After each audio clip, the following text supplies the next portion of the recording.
वळूया पुढील बातमीकडे। बातमी आहे वल्लभ नागरी सहकारी पतसंस्थेची। वल्लभ नागरी सहकारी पतसंस्था मर्यादित जुन्नर यांच्या वतीने लढा मधुमेहाशी टाळा हार्ट अटॅक, आहार, व्यायाम व जीवनशैली मार्गदर्शन या विषयावर व्याख्यान आयोजित करण्यात आले होते। या कार्यक्रमाचे व्याख्याते निसर्गोपचार तज्ञ डॉक्टर श्रीकांत मुंदडा हे होते।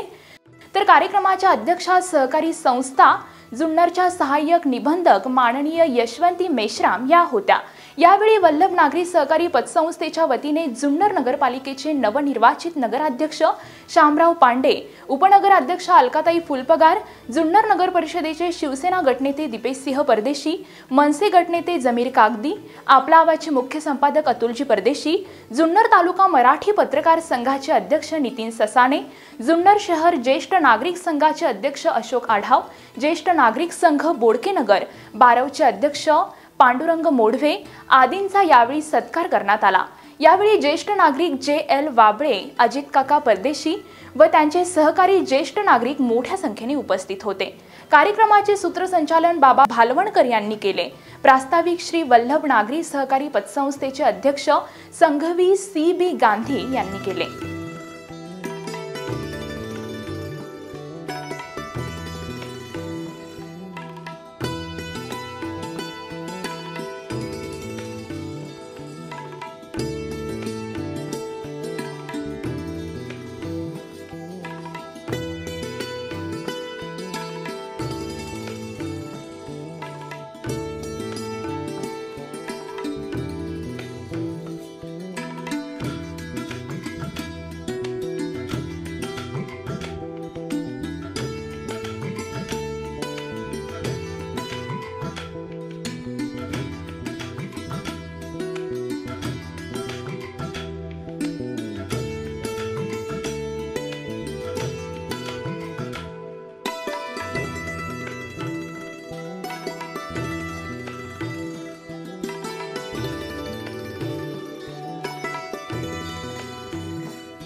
सामान्य माणसाच्या जीवनाशी निगडीत अशा विषयावर एका अधिकारवाणीने गेली 22-25 वर्ष या क्षेत्रात कार्य करणारे अनुभव संपन्न अशा वक्त्याच्या विचाराचा लाभ आपल्या जुन्नरकरांना मिळणार आहे।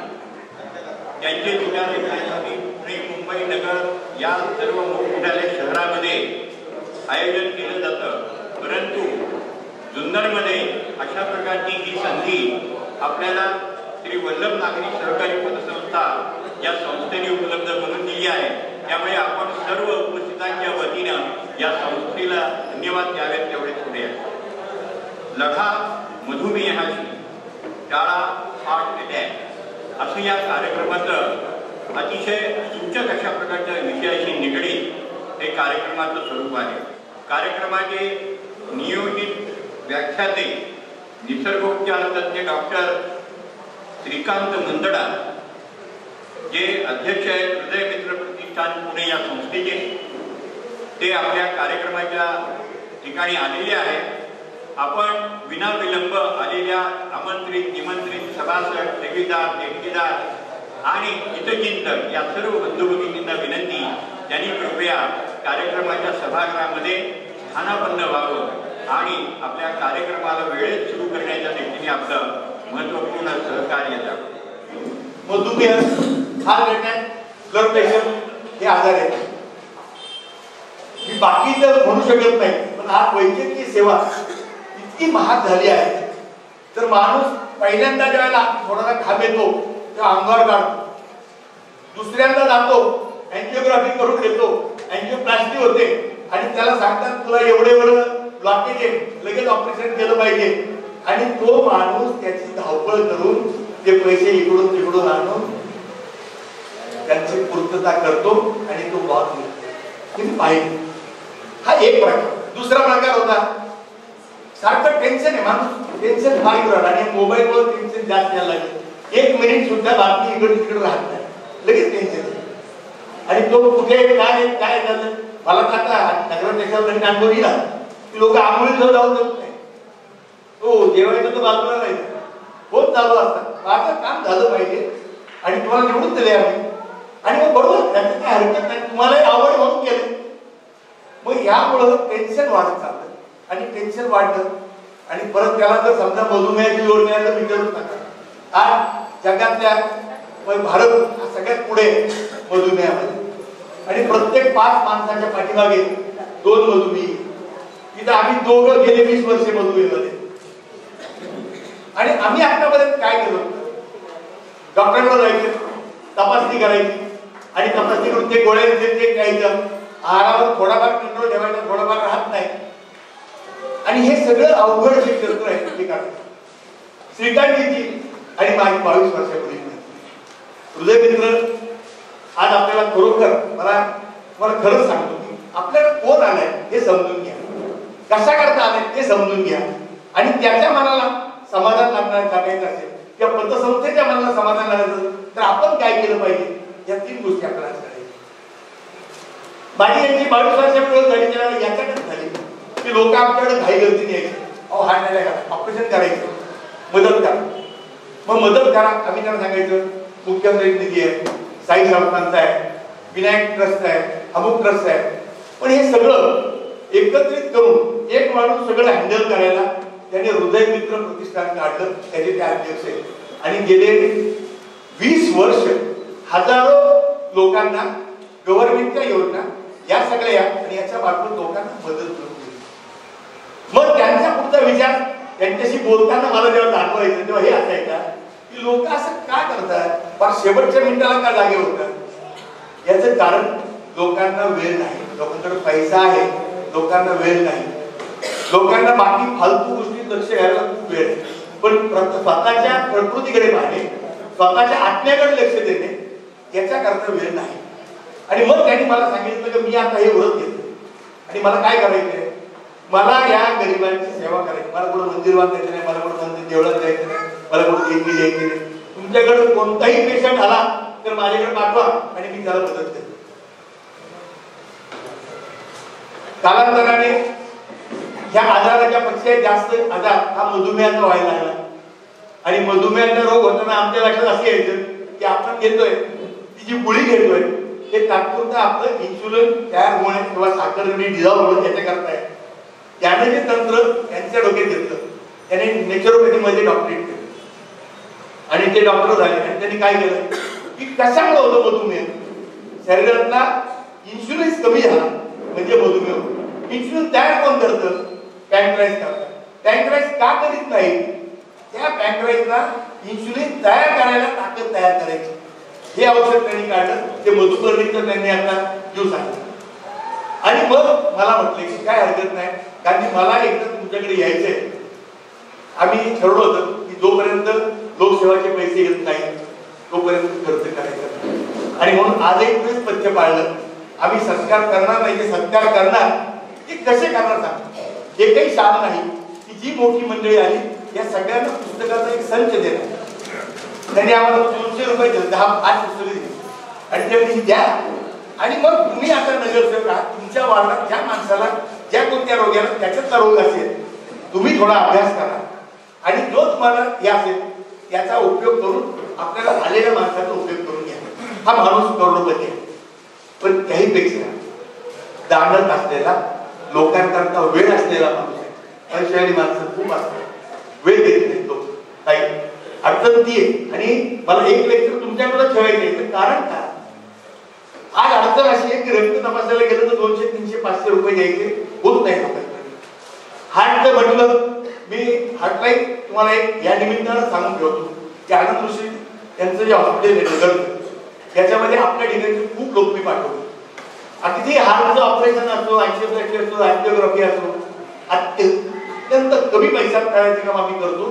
ते ट्रस्ट आहे आणि तो जैन समाजाने ट्रस्ट केलाय. पण उपचार सगळ्यांना आहे, उपचार देताना कोणताही धर्म पाहिला जात नाही.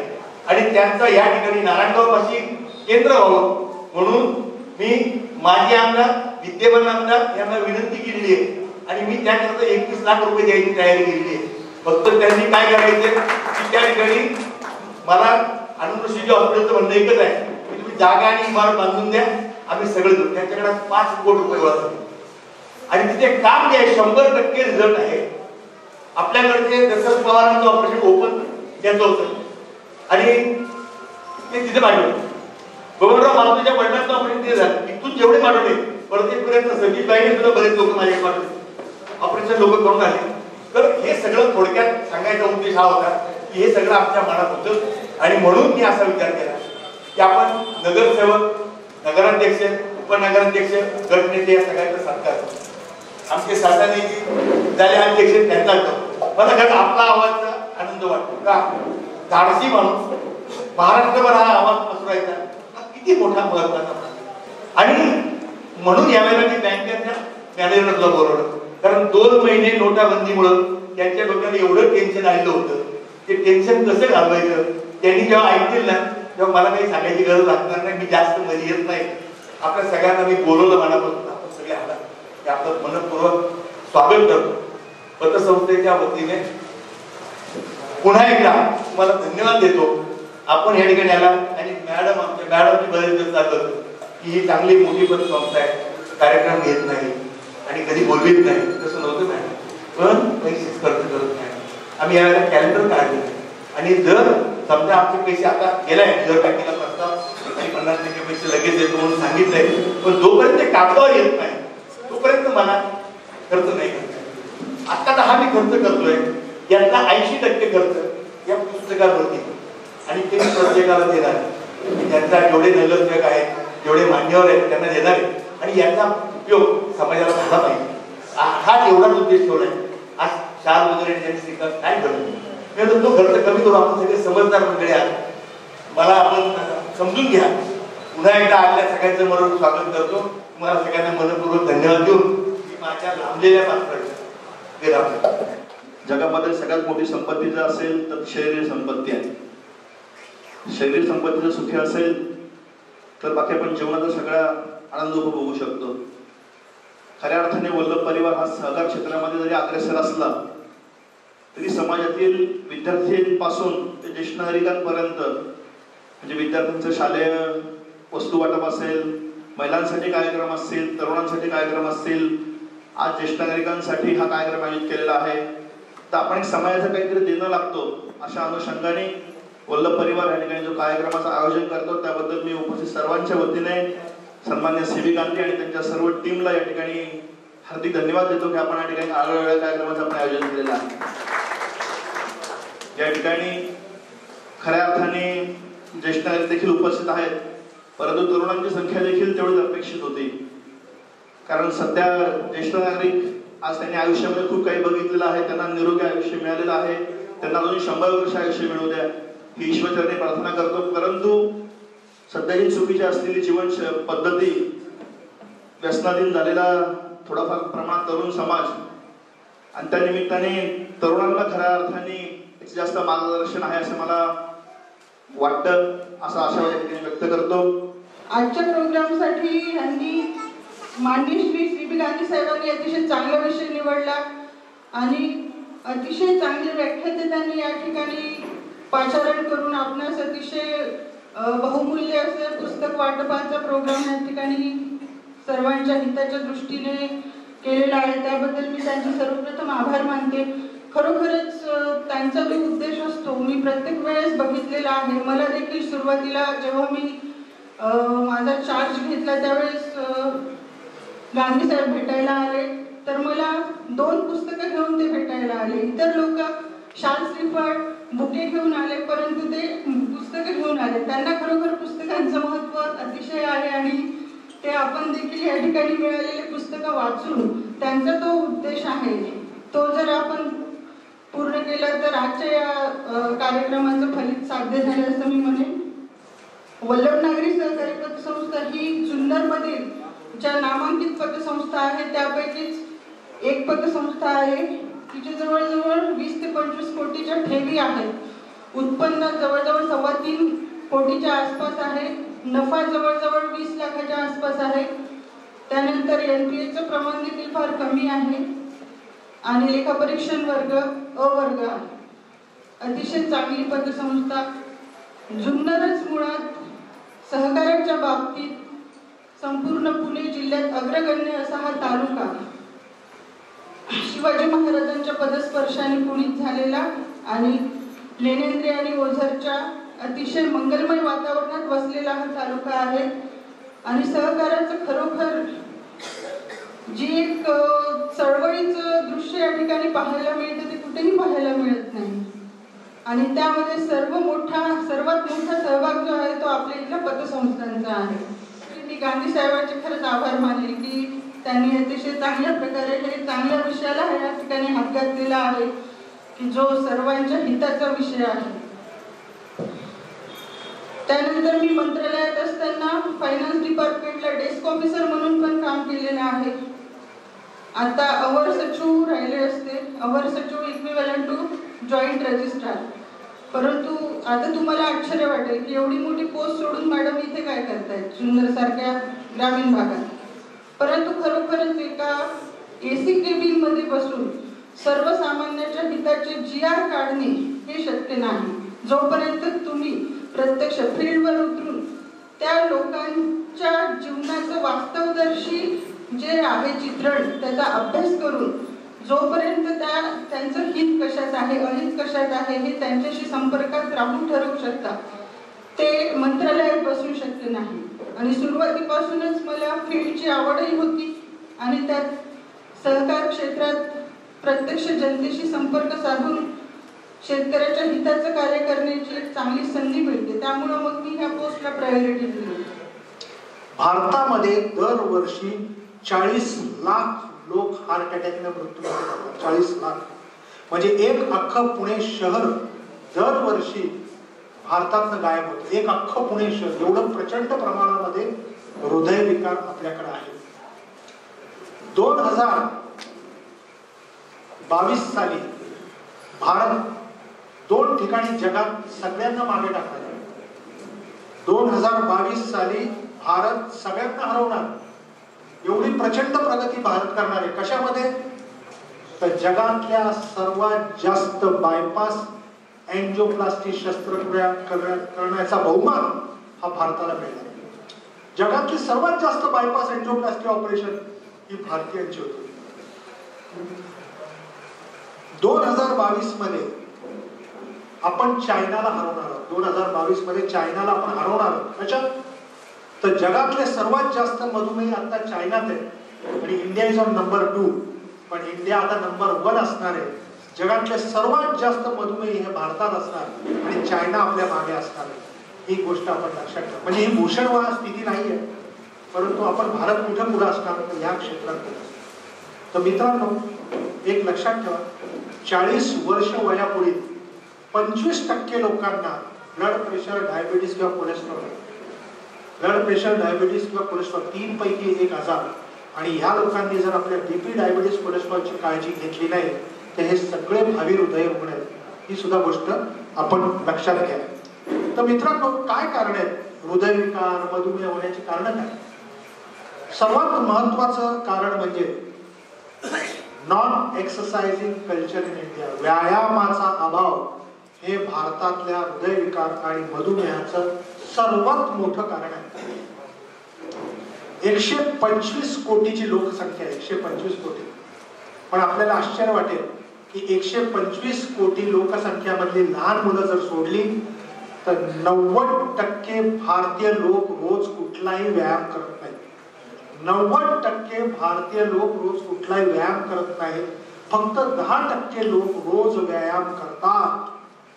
ज्या देशात 90% लोक फक्त खाण्याचं काम करतात, व्यायाम करत नाहीत, त्या देशामध्ये मधुमेहाची राजधानी काय, डायबिटीस काय, कोलेस्ट्रॉल काय, हार्ट ब्लॉकेज काय, कॅन्सर काय, किडनी काय, हे सगळं होणारच आहे. कारण मुळामध्ये आपण व्यायाम करत नाही. तर एक लक्षात ठेवा, व्यायाम म्हणजे काय? तुम्हाला कुठल्या जिम मध्ये जायची गरज नाही. व्यायाम म्हणजे सतत 30 मिनिटं केलेली ऍक्टिव्हिटी. जेव्हा आपण सतत 30 मिनिटं चालतो, सतत 30 मिनिटं, नाहीतर 5 मिनिटं आत्ता चाललो बसलो, मग संध्याकाळी 5 मिनिटं चाललो, मग रात्री 5 मिनिटं, त्याला व्यायाम म्हणत नाही. व्यायाम म्हणजे सतत 30 मिनिटं केलेली ऍक्टिव्हिटी. एकदा चालायला घेतलं की तुम्ही सतत 30 मिनिटं जेव्हा चालतो तेव्हा तो हृदयाचा व्यायाम होतो. हे गोष्ट लक्षात ठेवा. जेव्हा तुम्ही चालायला सुरुवात करता तर जेव्हा हळूहळू चालायला लागतं, मग थोडं तुमचा स्पीड वाढतो. स्पीड वाढल्यावरती आपल्या हृदयाचं स्पंदन वाढतं, पंपिंग वाढायला लागतं, हृदयाची धडधड वाढते आणि आपल्या रक्तवाहिन्यांमधलं रक्त खेळायला लागतं आणि आपल्या रक्तवाहिन्या मोकळ्या होतात. फक्त 30 ते 35 मिनिटं आपण जर रोज चाललो तर आपल्या रक्तवाहिन्या मोकळ्या होतात. मेंदूला, हृदयाला, पायाला, किडनीला सगळीकडे चांगला सप्लाय होतो. जे लोक फक्त खाण्याचं काम करतात त्यांच्या रक्तवाहिन्या काय असतात की हळूहळू फक्त रक्त त्यांचं हालत असतं. इथं बटाट्या वड्याची चरबी जमी, इथं पिझ्झाची चरबी जमा, इथं मिल्कशेकची चरबी जमा, इथं मटनची चरबी, म्हणजे संथ गतीने रक्तपुरवठा होत असतो आणि अशा व्यक्तींना अचानक नस बंद होते आणि माणसाला हार्ट अटॅक येतो. म्हणून जर आपल्याला हार्ट अटॅक टाळायचा असेल तर 30 मिनिटं रोज चालण्याचा कमीत कमी व्यायाम केला पाहिजे. आणि काही नाही, आठवड्यातले 5 दिवस केला तरी चालतो. अगदी नावाला थोडासा आवाज वाढतो, थोडासा, अगदी नावाला असेल त्याला बोलतो. तर एकच लक्षात ठेवा की 30 मिनिटं व्यायाम करायला पाहिजे. एक, भारतामध्ये जर एखादी स्पर्धा घेतली,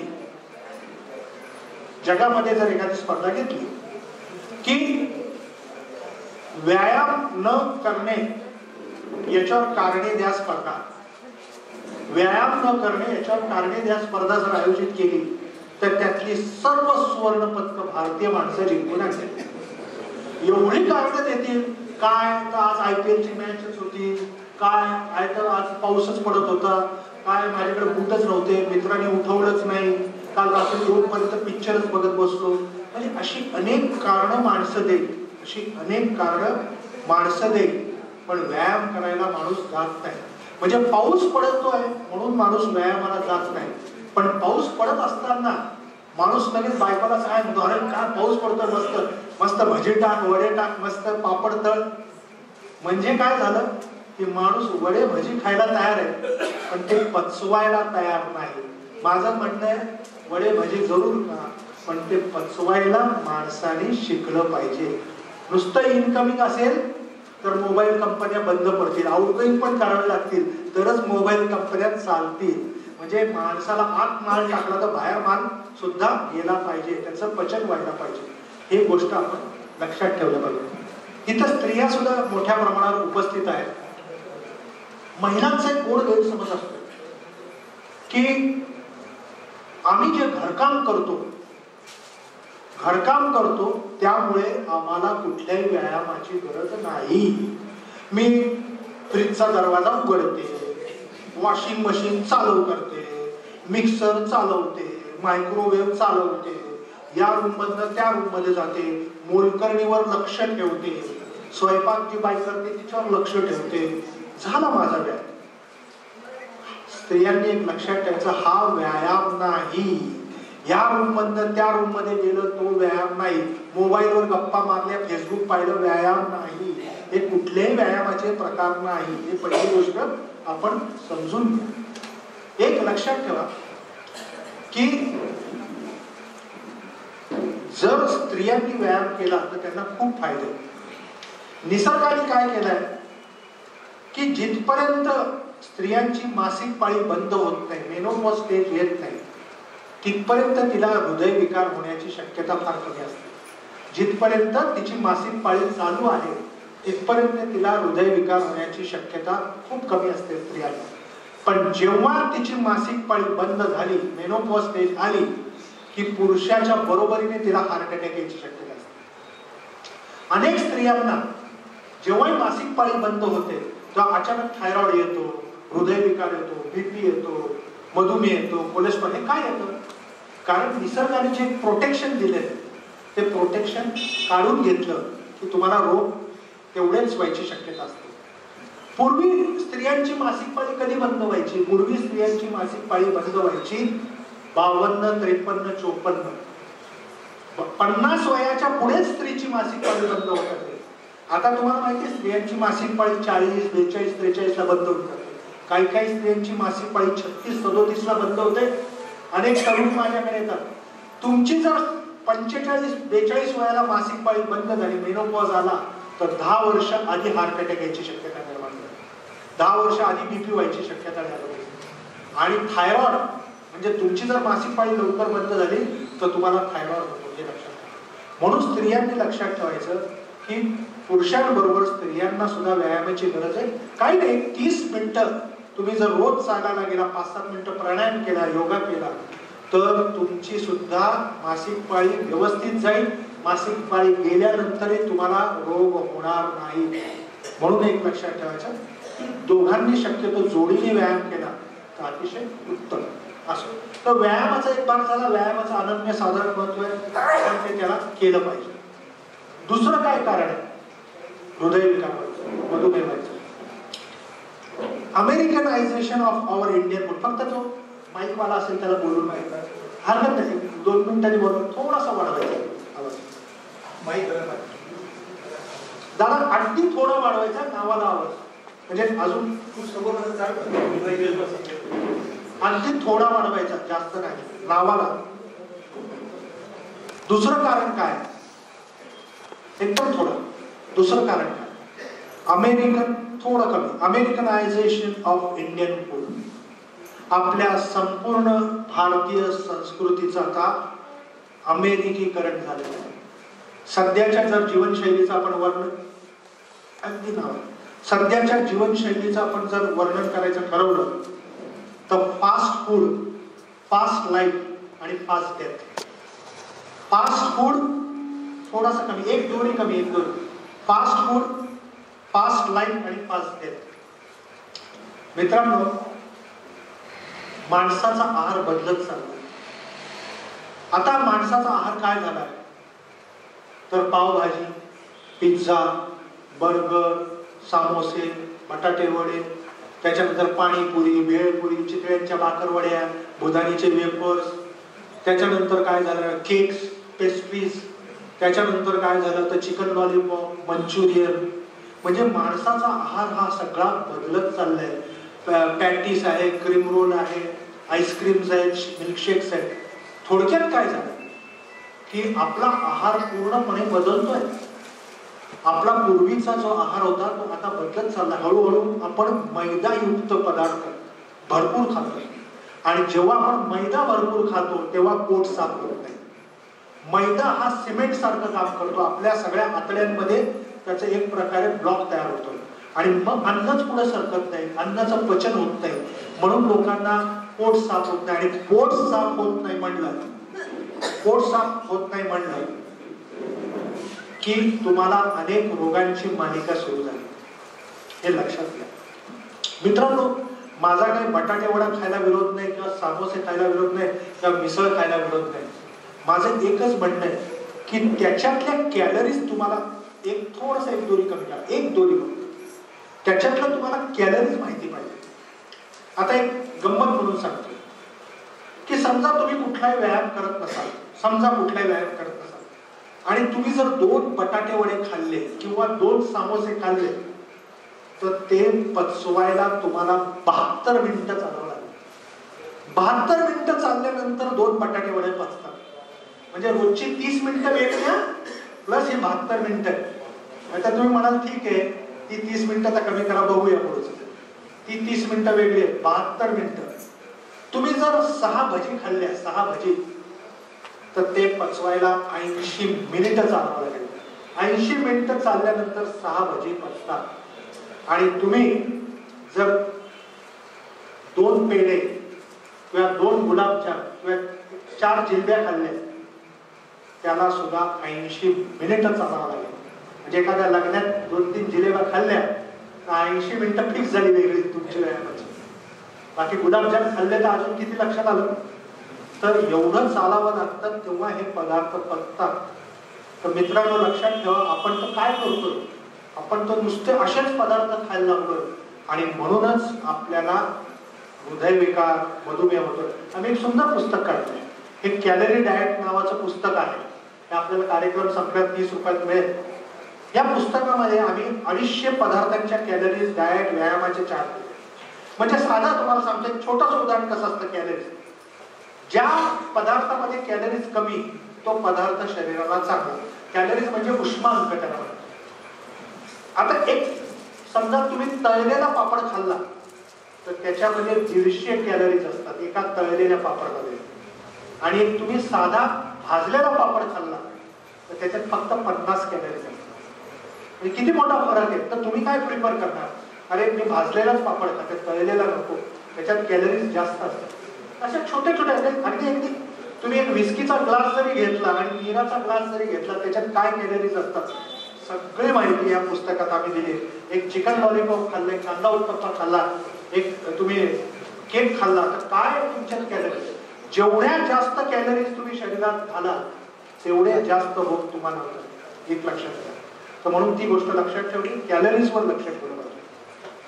दुसरं कारण काय आहे की जसं मी सांगितलं की सगळं खा, ईश्वराने सगळं खाण्यासाठी बनवलं, पण 2 वडे बटाटे वडे खायच्याऐवजी 1 खायचा, 2 गुलाबजामच्या ऐवजी 1 खायचा, अशी जर तुम्ही वृत्ती ठेवली तर तुम्हाला विशेष मोठे रोग होत नाही. म्हणजे जो कम खाएगा वो ज्यादा जिएगा और जो ज्यादा खाएगा वो कम जिएगा. एक गोष्ट लक्षात ठेवा, जो कम खाएगा वो ज्यादा जिएगा. कारण जो कमी खातो तो दीर्घायुषी होतो आणि जो नुसता भरत जातो त्याचा कधी फुटेल हे सांगता येत नाही. जो ज्यादा खाएगा वो कम जिएगा. दुसरं एक कारण आहे की आपल्या समाजामध्ये मांसाहार खूप मोठ्या प्रमाणावर वाढलाय. पूर्वी काय होतं की मांसाहार, मटन, चिकन हे म्हणजे 15 दिवसात एकदा माणूस खायचा, 10 दिवसात, आठवड्यात एकदाच खायचा. कारण एवढा पैसा लोकांकडे नव्हता. आज लोकांकडे पैसा प्रचंड वाढलेला आहे आणि पैसा मोठा आल्यामुळे आमची पर्चेसिंग पॉवर वाढली, विकत घेण्याची क्षमता वाढली. आणि विकत घेण्याची क्षमता वाढल्यामुळे आता काय झालं, संडे हो या मंडे रोज खाओ अंडे, तसं संडे हो या मंडे शाम को भी खाओ नॉनव्हेज. सगळं म्हणजे रोज दिवसभर लोक मोठ्या प्रमाणावर मांसाहार करू लागले.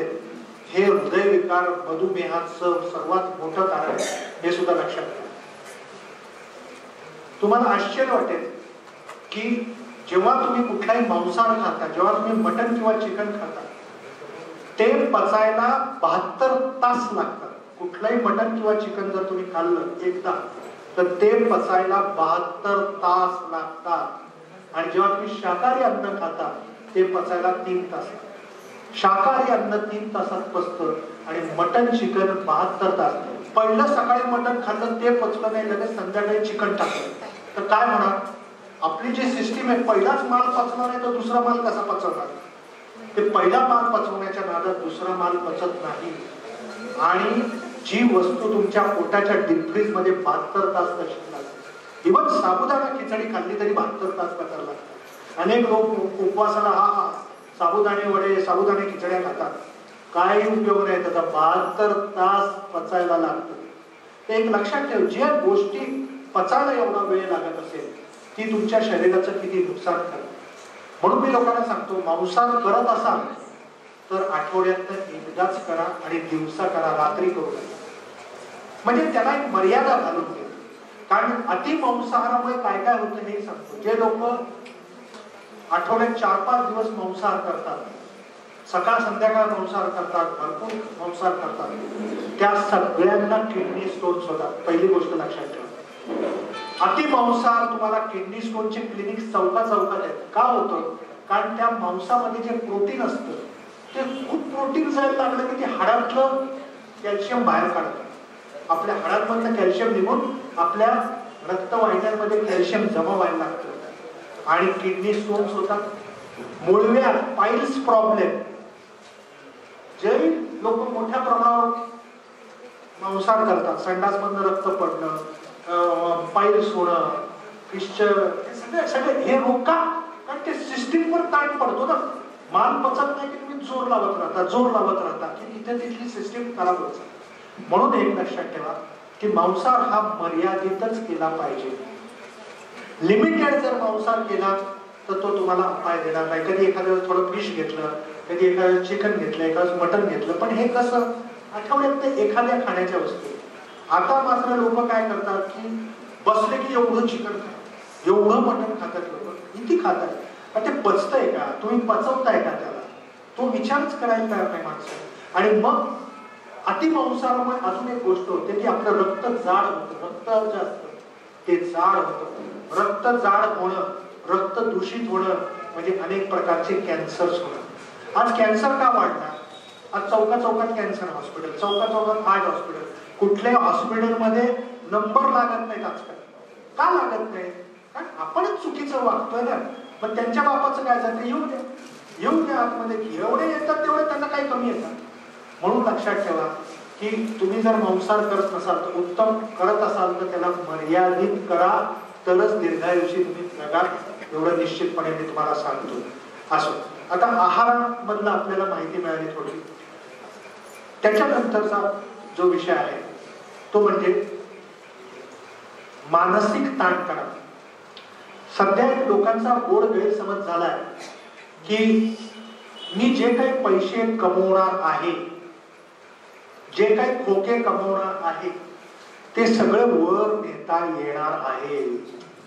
असा प्रत्येकाचा गैरसमज आहे की जे काही मी पैसे कमवणार ते वर नेण्याची सोय होणार आहे भविष्यामध्ये. कारण माणूस म्हणतात मंगळावर जायला लागणार, तिथं बिल्डिंगा बांधणार DSK कुलकर्णी, काय बरोबर की नाही? मग काय जायला आपला माल आपल्याला मेल्यानंतर वर नेता येण्याची सोय होऊ शकते ना. असा गोड गैरसमज मानवाचा झाल्यामुळे सकाळपासून उठायचं आणि ते पैसे कमवण्यासाठी धाव सुटायचं. 40-50 पर्यंत पळून पैसे कमवायचे आणि नंतर सगळे डॉक्टरकडे बायपास अँजिओप्लास्टीमध्ये संपवायचे. असा उद्योग हा मानवाचा चाललाय. म्हणजे 40व्या वर्षी तो चांगले पैसे कमवतो, पण 40व्या वर्षी काय तर बीपी झाला, डायबिटीज झाला, कोलेस्ट्रॉल, ह्या गोळ्या, आज ह्या डॉक्टरची अपॉइंटमेंट, आज त्या डॉक्टरची अपॉइंटमेंट, खाला ऍडमिटच होता. म्हणजे काय झालं? पैसे कमवून आम्ही आजारी पडतोय.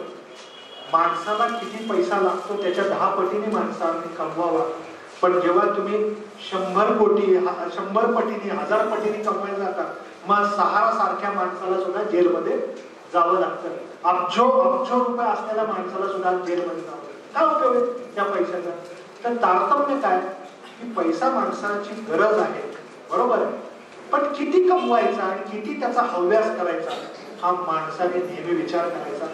आणि जर तुम्ही हव्यास, पैसा कमवणं गुन्हा नाहीये, पैसा कमवायचा आहे प्रत्येकाने, तो लागतो, पण कुठेतरी हव्यास पण टाळला पाहिजे, अतिरेक टाळला पाहिजे. जेव्हा आपण हव्यास करतो त्याच्यातनं चुकीचे मार्गाला जातो माणूस, गुन्हेगारीकडे जातो, काही काही हक्क मारणे, कुणाकडे फसवणे, त्याशिवाय एवढा पैसा कसा येणार? 100 कोटी 50 कोटी तुमच्याकडे जमा कसे होणार? तर मित्रांनो, शेवटी काही नेता येत नाही माणसाला. काय त्यामुळे एक विचार करायचा की आपल्याला गरज आहे त्यापेक्षा 10-15 पटीने कमवायचा प्रयत्न करा आणि शरीराला जपायचा प्रयत्न करा, नाहीतर काही उपयोग नाही. ही गोष्ट लक्षात ठेवायची. आपण एक अजून म्हण ऐकली, साखरेचे खाणार त्याला मधुमेह होणार. साखरेचे खाणार त्याला मधुमेह होणार. आता एक नवीन म्हण आहे, ज्याला मानसिक ताणतणाव त्याला मधुमेह होणार. मित्रांनो, जर तुम्हाला हार्ट अटॅकने सोडलं तर पुढे कॅन्सर होतं. म्हणजे तंबाखू, गुटखा, सिगरेट आणि तंबाखूची मिश्री लावणे हे हृदयविकार आणि कॅन्सर हे 2 विकार ठरलेले आहेत. भारतामध्ये आज जो प्रचंड कॅन्सर आलेला आहे त्याचं एक कारण हे तंबाखू, गुटखा, सिगरेट आहे. आणि एक लक्षात ठेवा, लोक अशी जवानीमध्ये सिगरेट प्यायला सुरुवात करतात. मर्दानगी की शान, मी मर्द आहे. लोकांना काय वाटतं सिगरेट पिली म्हणजे मी मर्द आहे, अशी पुढे टाकली म्हणजे स्टाईलिश वगैरे, मी कसला डॅशिंग आहे असं लोकांना अनेक वाटत असतं. पण तुम्हाला सांगतो, हीच तंबाखू, गुटखा, सिगरेट जेव्हा माणूस ओढतो 40 नंतर त्याची मर्दानगी नष्ट होते. जी व्यक्ती गुटखा, तंबाखू, सिगरेटचं व्यसन करते त्याची मर्दानगी 40 नंतर निघून जाते. त्याचं कारण काय? ह्या गुटखा, तंबाखू, सिगरेटमुळे आपल्या रक्तवाहिन्या खराब होतात. रक्तवाहिन्या जेव्हा तुमच्या खराब व्हायला लागतात तेव्हा रक्त पुरवठाच पोचत नाही, आणि रक्त पुरवठा पोचला नाही की काय होतं तुम्हाला माहिती. तर मित्रांनो, लक्षात ठेवा, या व्यसनापासून आपण दूर राहायला पाहिजे. इथं आज सी.बी. गांधींचं एक कौशल्य की आज मोठ्या प्रमाणात इथं जुन्नर मधले प्रतिष्ठित नागरिक उपस्थित आहेत, आणि महिला वर्ग सुद्धा चांगला आहे. मी महिला वर्गांना एकच गोष्ट नेहमी शिकवतो, तुमच्या वयात आलेल्या मुलीला एकच शिकवण द्यायची, तंबाखू, गुटखा, सिगरेट पिणाऱ्याच्या प्रेमात पडू नकोस, आणि प्रेमात पडलीस तर त्याच्याशी कधी लग्न करू नकोस. प्रेमात पडली तर लग्न करू नको, कारण कधी 40 मध्ये 50 मध्ये त्याला हार्ट अटॅक होईल, कधी बायपास होईल, सांगता येत नाही. कारण समजून घ्या, हृदयविकाराला काय म्हणतात माहितीये? विडो मेकर, विधवा करणारा रोग हा हृदय रोग आहे. विधवा करणारा रोग हा हृदयविकार. म्हणून हृदयविकाराला असं त्याचं गांभीर्य लक्षात ठेवलं पाहिजे. आपल्या मुलीचं जीवन वाचवलं पाहिजे. असल्या सिगरेट, गुटखा, तंबाखू, थोटाड विकार असल्या माणसाची लग्न करून देऊ नका, काही उपयोग नाही. कारण ते कसं असतं, चावून 40-50 सगळे दात जातात, कुठे इथला कॅन्सर, कुठे इथला कॅन्सर, कुठे इथला कॅन्सर, काय होतं आमच्याकडे रोज येतात, आम्ही रोज हे बघतो. म्हणून लक्षात ठेवा या व्यसनापासून. त्याच्यामुळे मद्यपान एक प्रचंड प्रमाणामध्ये आपल्याकडे आलेलं आहे. मद्यपान हे पूर्वी लपून छपून व्हायचं, बरोबर की नाही? अगदी 15 दिवसातनं 10 दिवसातनं एखादी बियर, एखादे पेट, म्हणजे एवढेच पैसे असायचे लोकांना. आता तर मी हायवेवर मी येत होतो, लाईनीने बियर मारते, लाईनीने एकच इकडं बघितलं की बियर मार, इकडं बघितलं की बियर मार, इकडं बघितलं. मित्रांनो, मद्यपानाला आपल्या देशामध्ये आता प्रचंड प्रतिष्ठा लाभलेली आहे, आणि त्याचं प्रचंड प्रमाणही वाढलेलं आहे. एक लक्षात घ्या, एक विदेशांमधनं प्रचार आला की थोडस मद्य हृदयाला चांगलं. काय आला? थोडस मद्य हृदयाला चांगलं. त्याच्यात थोडं अर्थ पण आहे की 30 ml किंवा मॅक्सिमम 60 ml, एक पेग किंवा अर्धा पेग दारू घेतली किंवा विस्की घेतली तर ती हृदयाला चांगली असते. कारण त्याच्याने जे ब्लड सर्क्युलेशन होतं आणि त्याचे HDL नावाचं चांगलं कोलेस्ट्रॉल वाढतं. पण किती? अर्धा पेग किंवा एकच पेग एवढंच. पण भारतीय माणसं फार हुशार लोक आहेत. जगात सर्वात विद्वान भारतीयच माणसं. मध्य हृदयाला चांगलं, बरोबर? एवढाच अर्थ घेतला. 30 ml 60 ml तो काय अर्थ घेतला नाही, आणि भारतीय माणसाने टपाटप करायला सुरुवात केली, बरोबर? मग भारतीय माणसं पतियाळा पेग सगळं सुरू झालं. मग गांधीजी आले. गांधीजी काय म्हणाले? दारू सोडा. गांधीजी काय म्हणाले? दारू सोडा. भारतीय माणसं फारच हुशार. लोक दारू सोड्यात प्यायला लागले. लोक दारू सोड्यात प्यायला लागले म्हणजे गांधीजी म्हणाले दारू सोडा. लोक सोड्यामध्ये दारू प्यायला लागले. आणि आत्ताची मात्र पिढी, आत्ताची तरुण पिढी ती फार चुकीच्या पद्धतीने दारू पिते. ती थम्सअप मध्ये दारू पिते, लिम्का मध्ये दारू पिते. म्हणजे शीतपेयांमधनं आपले तरुण दारू पित आहात. हे अतिशय डेंजर, अतिशय घातक आहे. तुमचा मुलगा, तुमचा भाऊ, तुमचा पती, कोणी जर थम्सअप लिम्का मधनं दारू पित असेल तर माझे शब्द लक्षात ठेवा की वयाच्या 40 मध्ये त्याला बीपी, डायबिटीस, कोलेस्ट्रॉल, 45 मध्ये हार्ट अटॅक ठरलेला आहे. कारण कसं झालं माहितीये का? आजचा तरुणाकडे पैसा खूप आला, पूर्वी पैसा नव्हता. आता पैसा आल्यामुळे मोठ्या मोठ्या नोकऱ्या, सॉफ्टवेअर मध्ये मुलं आहेत, मोठ्या मोठ्या कंपन्यांमध्ये आहेत. हे श्रम परिहार खूप काम केलं मी की आता सुरू एक क्वार्टर येतात. पूर्वी तर क्वार्टर परवडायची नाही, आता तर क्वार्टर म्हणजे एक क्वार्टर सुद्धा काय होत नाही लोकांना. तर एक क्वार्टर घेतली, एक पेक टाकला की एक थम्सअप टाकतात, बरोबर. त्याच्याबरोबर काय तर आपला चकणा, शेंगदाणे, पापड, चिकन मंचुरियन, लॉलीपॉप, हे खा ते खा, सगळं खात खात सगळं मग हे चालू, कुठं पुड्या चालू, सगळं खात खात पीत पीत आजचा तरुण ही दारू पिते. त्याच्यानंतर जेवण वगैरे ते मी काय बोलत नाही, मांसाहार जेवण वगैरे सगळं. पण तुम्हाला आश्चर्य वाटेल की आपल्या तरुणांना माहित नाही एका विस्कीच्या रमच्या क्वार्टरमध्ये, एका विस्कीच्या रमच्या क्वार्टरमध्ये 25 चमचे साखर असते. किती? 25 चमचे साखर. आणि एका थम्सअप मध्ये 8 चमचे साखर असते. 8 चमचे म्हणजे समजा 3 थम्सअप किंवा 1 लिटरची बाटली पितात, मी तर पाहिलं एवढी मोठी मोठी बाटली पितात. म्हणजे 25 चमचे साखर थम्सअपची. 25 चमचे जर एका क्वार्टरला थांबला तर 25 चमचे एका क्वार्टरची. 50 चमचे साखर एका वेळेस. असं आठवड्यात 4-4, 5-5 वेळा, काही काही दुपारी पण पितात. एवढ्या मोठ्या प्रमाणात आज दारू आपल्याकडे प्यायला लागले आणि एवढी साखर आज चालली. त्याच्याबरोबर 2000 कॅलरीजचं खाऊन टाकतात. दिवसात 2000 कॅलरीज खाल्ल्या, अख्ख्या दिवसात ते एका सिटिंगला 2000 कॅलरीज खातात, एका सिटिंगला. आणि एवढा सगळा जो आतमध्ये माल चाललाय आणि व्यायाम नाही. सकाळपासून मोटरसायकल घेतली निघालो, गाडी घेतली निघालो, कुठला व्यायाम नाही.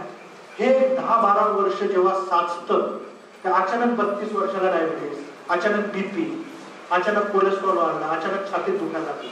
तर मित्रांनो एक लक्षात ठेवा, दारू प्यायची की नाही हा तुमचा प्रश्न. पण मी लोकांना नेहमी सांगतो दारू प्यायचीच असेल, कारण आजच्या जगामध्ये जर दारू पिणाऱ्यांचा पक्ष काढला तर भारतात प्रचंड बहुमताने निवडून येतो. जर दारू पिणाऱ्यांचा पक्ष काढला आणि बाटली एक चिन्ह ठेवलं आणि त्यांनी फक्त घोषणा केली सगळ्यांना क्वार्टर फ्री आयुष्यभर, संपूर्ण भारतात दारू पिणाऱ्यांचा पक्ष जिंकून येईल. तर मित्रांनो एवढ्या मोठ्या प्रमाणात दारू पितात लोक. माझं एवढंच म्हणणं आहे की ड्रिंक्स करायचं की नाही आजच्या जगाचा भाग झालेला आहे, परंतु ते मर्यादित करा आणि चुकीचं मद्यपान करू नका. जर तुम्हाला करायचंच असेल आठवड्यातनं मित्रांबरोबर बसलो, एखादा पेक घेतला, 2 पेक घेतली, गप्पा मारल्या, तेवढंच त्याचं स्वरूप असलं पाहिजे. तेवढंच स्वरूप ठेवलं तर ते तुम्हाला हार्मफुल ठरणार नाही. परंतु तुम्ही थम्सअप, लिम्का ह्या पद्धतीने जर दारू पित राहिला तर तुमची 10-12 वर्षात पूर्ण बॉडीची वाट लागणार. एवढं शेवटचं कारण बीपी, डायबिटीस आणि कोलेस्ट्रॉल. 40 वर्ष वयापुढील 25% लोकांना एकतर डायबिटीस तरी आहे, ब्लड प्रेशर किंवा हृदय हे मधुमेह कोलेस्ट्रॉल. 40 वर्ष वयापुढील 25% लोकांना. आणि ह्या लोकांनी जर आपली काळजी घेतली नाही ते सगळे भावी हृदयरोग. कारण एकदा डायबिटीस झाला तुम्हाला आणि त्याला कंट्रोल नाही ठेवला की काय काय डायबिटीस करतो तुम्हाला दाखवला. म्हणजे डायबिटीस ही पहिली स्टेप आहे towards heart disease. Cholesterol first step towards heart disease. हृदयविकाराकडे जाणारी ही वाटचाल. रक्तदाब, उच्च रक्तदाब झाला तुम्हाला की ही हृदयविकाराकडची वाटचाल. पण तुम्ही वेळेवर जागृत झाला आणि यांना तिथंच दाबून ठेवलं तर तुम्हाला पुढे हृदयविकार होणार. नाहीतर काय होणार, तुम्ही जर काळजी घेतली नाही की पुढं पुढं सरकायचं, पुढं पुढं जायचं. हे लक्षात ठेवा. काश्मीरमध्ये जर अतिरेकी घुसले, काश्मीरमध्ये जर अतिरेकी घुसले तर आपल्याला त्यांना गोळ्या मारून बाहेर काढता येईल. काश्मीरमध्ये जर अतिरेकी घुसले तर आपल्याला त्यांना गोळ्या मारून बाहेर काढता येईल.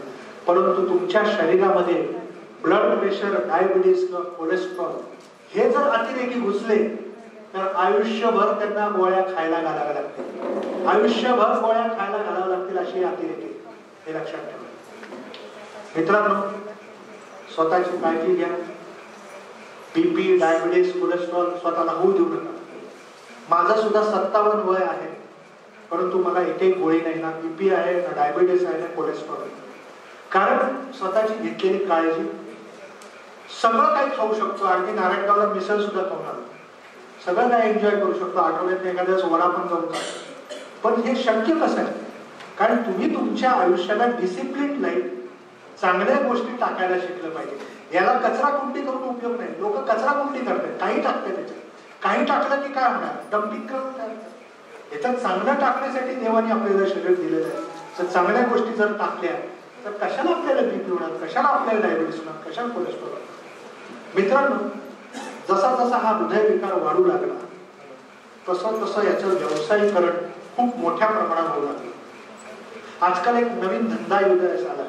प्रत्येकाला पकडायचं आणि बायपास अँजिओप्लास्टीच्या कारखान्यात टाकायचं. हा एक सर्वात मोठा नवीन लेटेस्ट बिझनेस आहे. तुम्ही थोडासा दम लागायला लागला, धाप लागायला लागली, छातीत थोडंसं दुखायला लागलं किंवा चालताना दम भरतो, दाब भरतो की आपण काय करतो? डॉक्टरांकडे जातो. डॉक्टर म्हणतात ठीक आहे, या उद्या आपण यांना स्ट्रेस टेस्ट करू.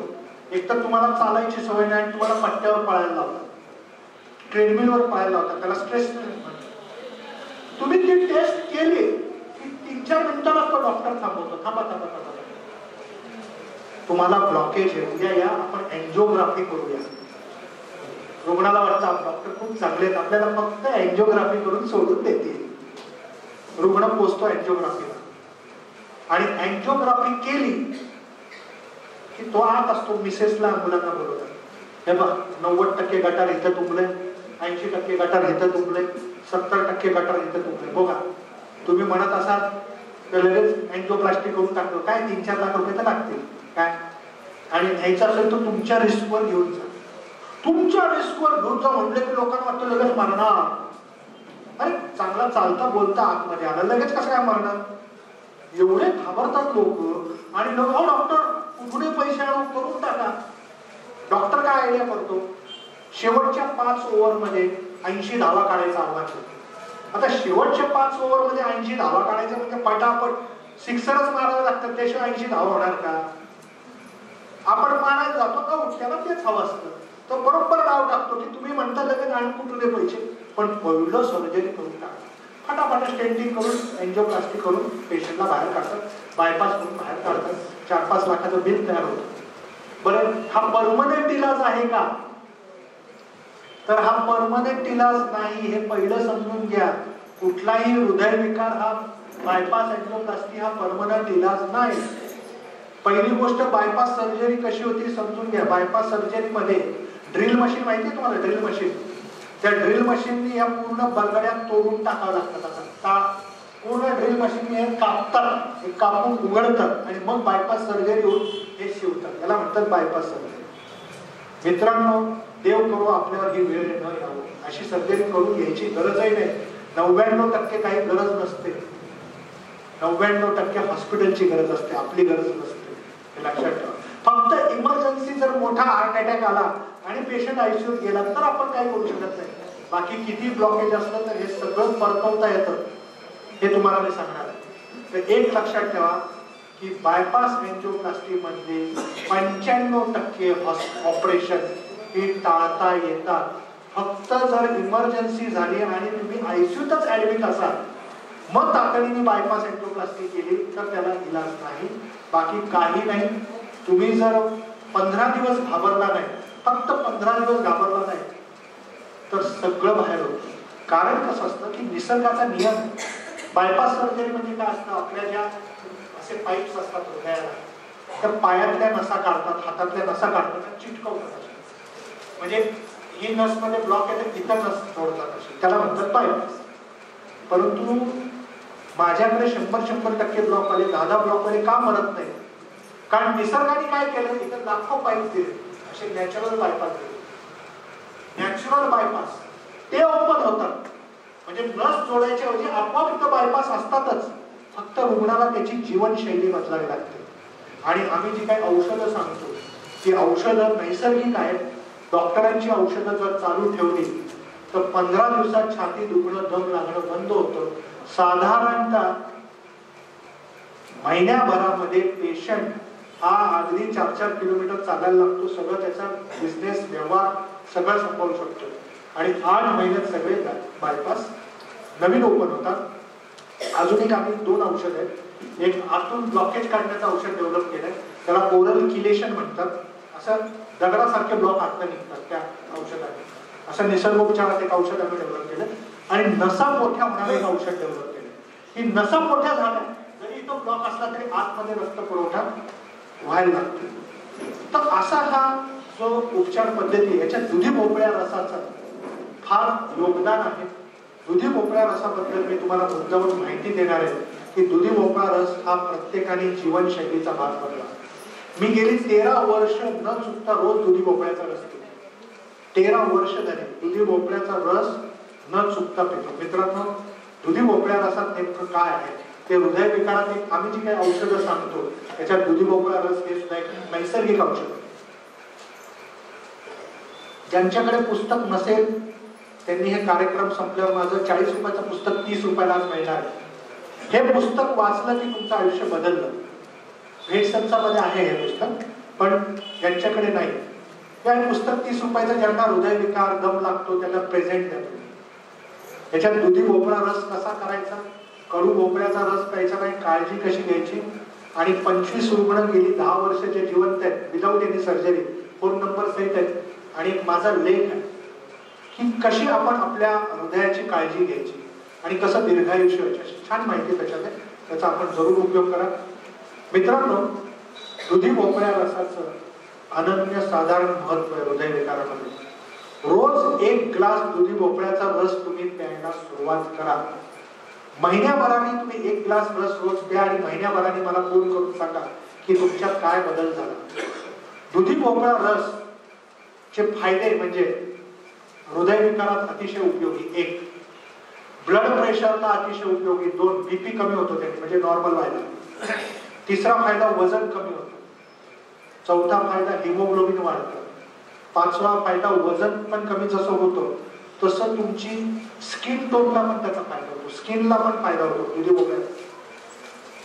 पचन संस्था तुमची चांगली होते. पचन संस्था. जर आपल्याला रोग कुठून होतात तर हृदयविकार झाला ते रोग इथून असतो. सगळे रोग पोटात नाही. माणसाला कुठलाही रोग हा पोटातनच होतो. जर तुमचं दुधी भोपळा रस रोज पिला तर तुम्हाला पाईल्स प्रॉब्लेम मध्ये उपयोगी आहे. पोट चांगलं साफ होतं, अन्न चांगलं पचतं आणि रक्त अल्कलाईन होतं. म्हणजे आपल्याला रोग रक्त जर खराब झालं तर होतात. कुठलाही रोग जो असतो ऍसिडिटी पासून कुठलाही रोग घ्या ते आपली बॉडी ऍसिडिक झाली की आपल्याला रोग होतात. आणि भोपळ्याचा रस पिल्याने आपली बॉडी अल्कलाईन होते, ऍसिडिक होते, अल्कलाईन. जर अल्कलाईन आपली बॉडी झाली म्हणजे आपला रक्ताचा पीएच असतो 7.4 तो मेंटेन होतो आणि म्हणून आपल्याला मोठे रोग होत नाहीत आणि आपलं आरोग्य चांगलं राहतं. हा दुधी भोपळा रस कसा करायचा याची कृती दिलेली आहे. फक्त एकच काळजी करायची, कडू भोपळ्याचा रस प्यायचा नाही. त्या आदेश बांदेकरांनी वाट लावून ठेवली. स्वतः कडू भोपळा रस पिला आणि लोकांना सांगत बसला. कडू भोपळ्याचा रस जर पिला तर तुम्हाला जुलाब, उलट्या, फूड पॉइझनिंग होऊ शकतो. 99% भोपळा कडू नसतो. आपण त्याचा हलवा खातो, इडली सांबार मध्ये भोपळ्या खातो. पण भोपळा रस बनवताना एक तुकडा चाखलाच पाहिजे विकत आणल्यावरती. तो कडू आहे की नाही. जर कडू आढळला तो भोपळा फेकून द्या. जशी काकडी कडू येते, दोडका कडू येतो तसा भोपळा. लाखो भोपळ्यांमध्ये एखादा भोपळा कडू असतो. पण नेमका तुम्ही जर टेस्ट न करता पिला तर तुम्हाला हॉस्पिटलाइज होऊ शकतो. 99% कडू नसतो. मी 13 वर्ष पितोय पण आमच्या इथे सवय आहे. तुकडा पहिला चालला जातो, पांढरा जर त्याचा आपण हलवाही खातो, काहीच अडचण नाही. पण कडू भोपळा नाही याची खात्री केल्याशिवाय दुधी भोपळ्याचा रस प्यायचा नाही. ज्यांना चालताना दम लागतो, असा चालताना दम लागतो, जिने चढताना दम लागतो, किंवा ज्यांना वजन चांगलं कमी करायचं त्यांनी पहिले 5 दिवस 7 दिवस भोपळ्याचा रस 1 ग्लास प्यायचा सकाळी अनुषापोटी आणि मग संध्याकाळी परत 1 ग्लास प्यायचा. ज्यांना वजन कमी करायचे, दम लागतो, धाप लागते, दिवसात 2दा प्या. त्या हृदयविकार आहे, बीपी वाढतो, 2 ग्लास सकाळ संध्याकाळ प्या आणि 3 महिन्यांनी मला सांगा बघा काय फरक होतो तुमच्या संपूर्ण बॉडीमध्ये फरक होतो. दुधी भोपळा रस ज्यांना घरी बनवायला जमत नसेल त्यांच्यासाठी आमच्या संस्थेने पावडर बनवली. ते कार्यक्रम संपल्यावर तुम्हाला 150 रुपयाला एक पॅकेट मिळेल. याच्यामध्ये 12 पुड्या असतात. असा पाऊच असतो. पाऊच एक मोठा ग्लास पाणी घ्यायचा, त्याच्यात 1 पुडी टाकायची, ढवळायचं आणि सकाळी उठल्या उठल्या पिऊन टाकायचं. सकाळी उठल्या उठल्या ज्यांना डायबिटीस नाही त्यांनी त्याच्यामध्ये थोडं मधही टाकू शकतात आणि पिऊ शकतात, आणि ज्यांना डायबिटीस आहे त्यांनी त्याच्यामध्ये मधुपर्णी ज्यूस, ज्याची मी माहिती देणार, तो टाकायचा.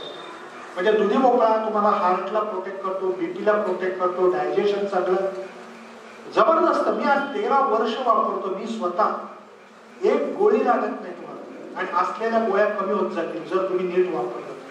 म्हणून दुधी भोपळा हा हृदयाचा मित्र आहे, बिलकुल घाबरण्याचं काम नाही.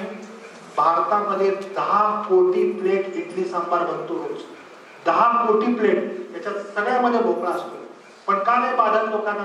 कारण जेव्हा इडली सांबार बनवतात ते भोपळा टेस्ट करतात आणि सांबार खराब व्हायला.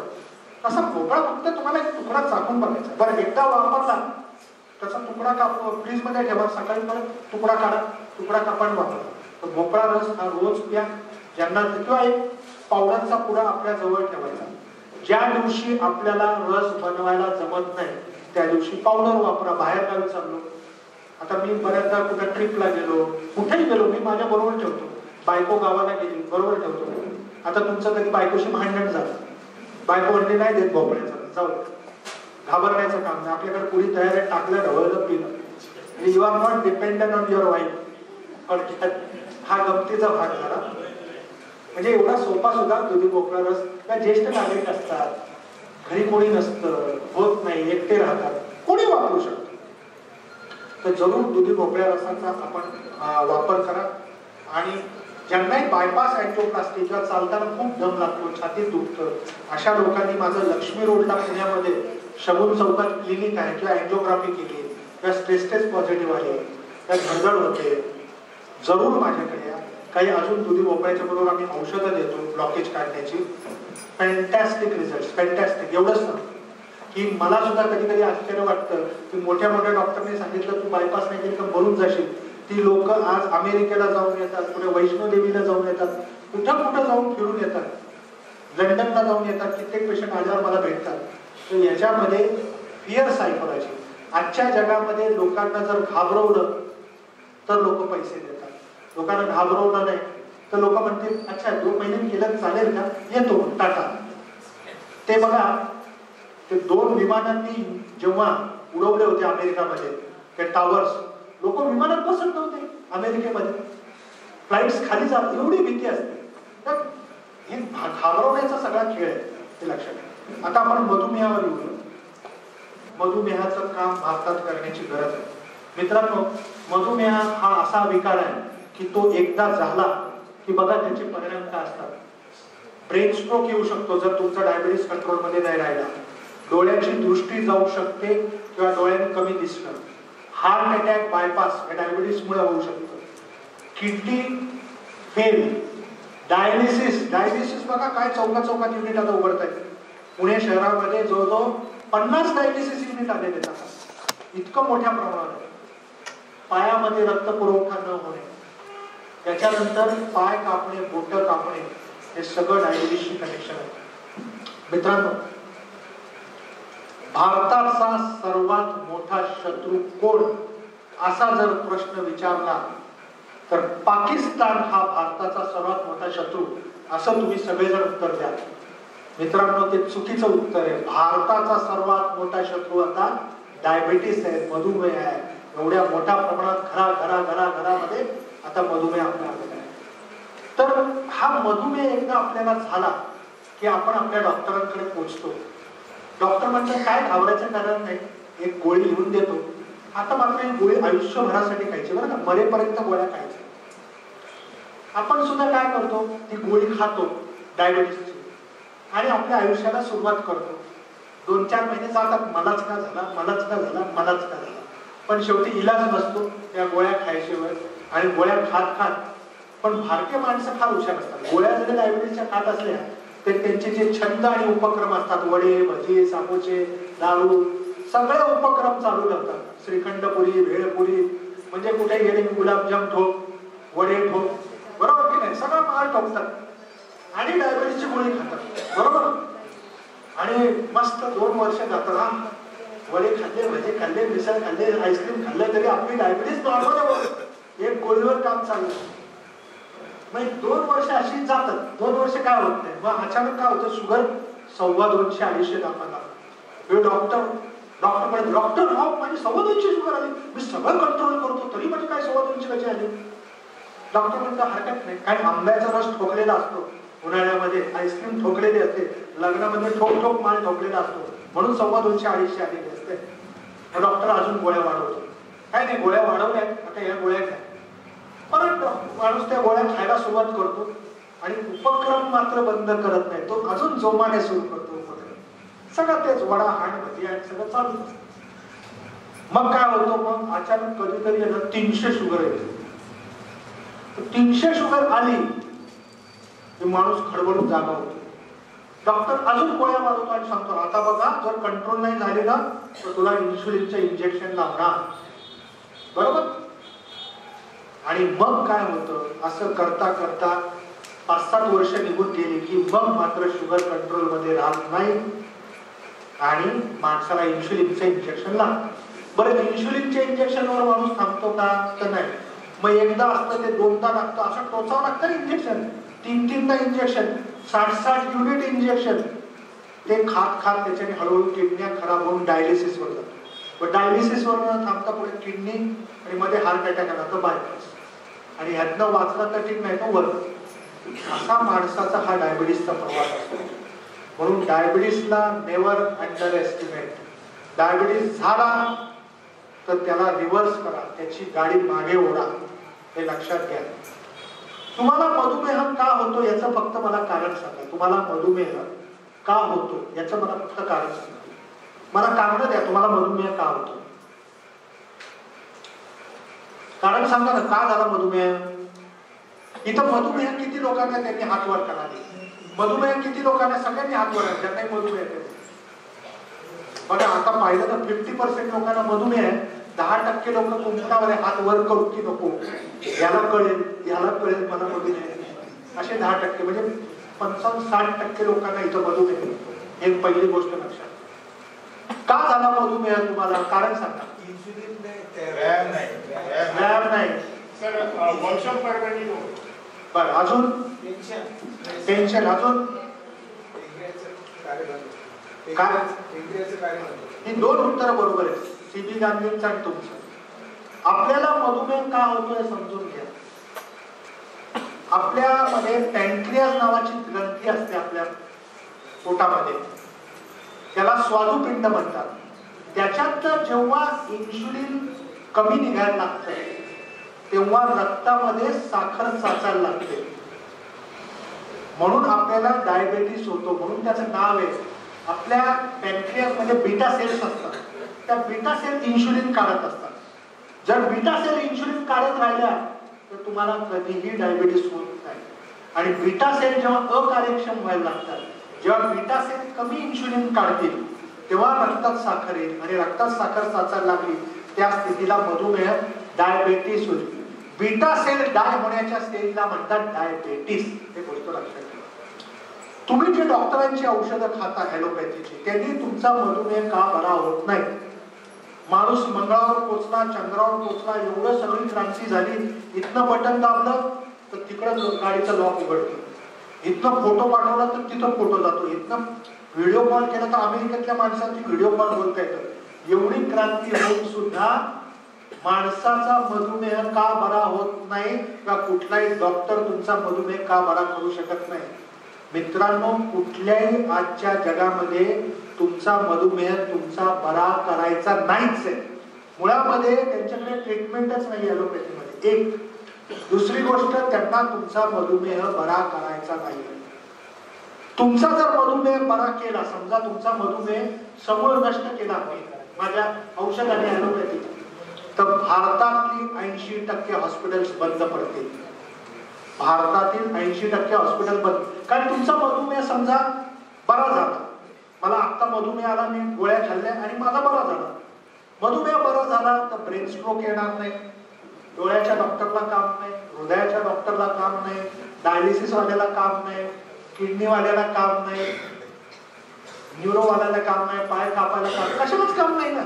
हे सगळे धंदे जे आहेत म्हणजे थोडक्यामध्ये याच्यावर डिपेंड असतं. तर एक लक्षात ठेवा की फक्त ॲलोपॅथी औषधाने मधुमेह बरा होत नाही, तो फक्त कंट्रोल होऊ शकतो आणि नंतर तो जुमानत नाही ॲलोपॅथी औषधाने. म्हणून आपण काय करायचं, आपली सर्व ॲलोपॅथी औषधं चालू ठेवून त्याला निसर्गोपचाराची जोड द्यायची.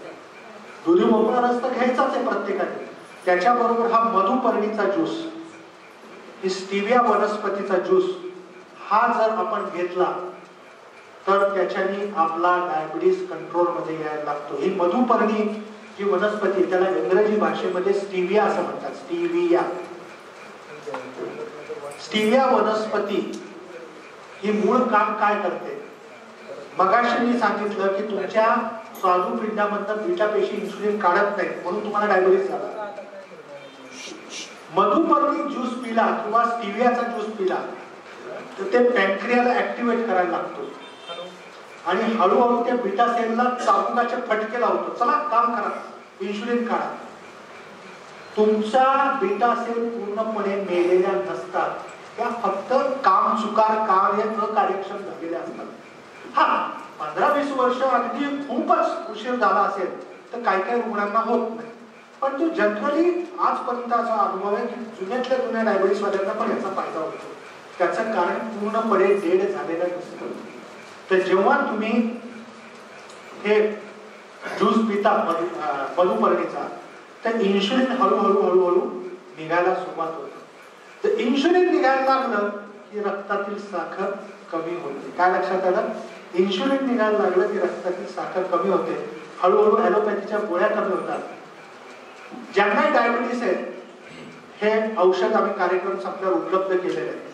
छोटी बाटली 200 रुपयाला आहे आणि ही 1 महिन्याची बाटली 395 रुपयाला आहे. तुम्ही 1 महिना फक्त औषध वापरा, तुमच्या लक्षात येईल की डायबिटीसमुळे माणसाला मरगळे अनेक लोकांना, सगळ्यांना येईल असं नाही, पण 90% लोकांना ज्यांना डायबिटीस होतो त्यांचा उत्साह संपतो, एनर्जी संपते, थकवा येतो, झोप येते, अशा अनेक लोक आहेत डायबिटीस मध्ये, किंवा उत्साह वाटत नाही.